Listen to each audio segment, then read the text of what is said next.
Kepolisian Resor Kabupaten Aceh Timur berhasil mengungkap 2 kasus kriminal, yaitu pelecehan seksual dan peredaran narkotika.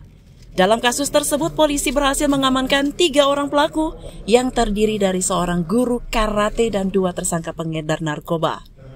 Kapolres Aceh Timur AKBP Irwan Kurniadi menjelaskan bahwa kedua kasus ini menjadi perhatian publik di Aceh Timur. Salah satunya adalah kasus seorang guru olahraga yang diduga melakukan pelecehan seksual terhadap 2 muridnya. Pelecehan tersebut terjadi di rumah korban yang berada di Kecamatan Perla. Terkait hal tersebut, polisi berhasil mengamankan 1 tersangka, sebuah sepeda motor serta pakaian korban sebagai barang bukti.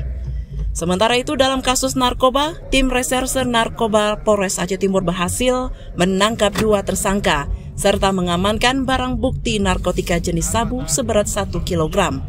Narkoba tersebut rencananya akan diedarkan ke wilayah hukum Polres Aceh Timur, namun berhasil digagalkan dan diamankan di Mapolres Aceh Timur.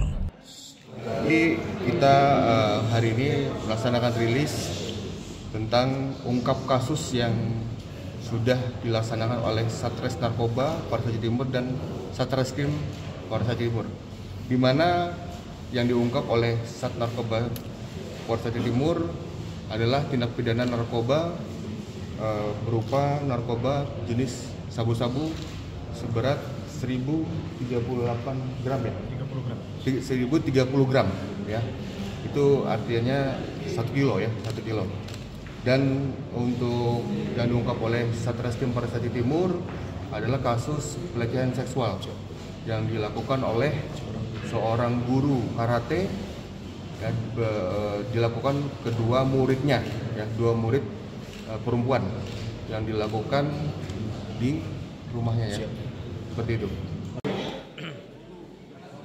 Dari Aceh Timur, Kanal Inspirasi TV melaporkan.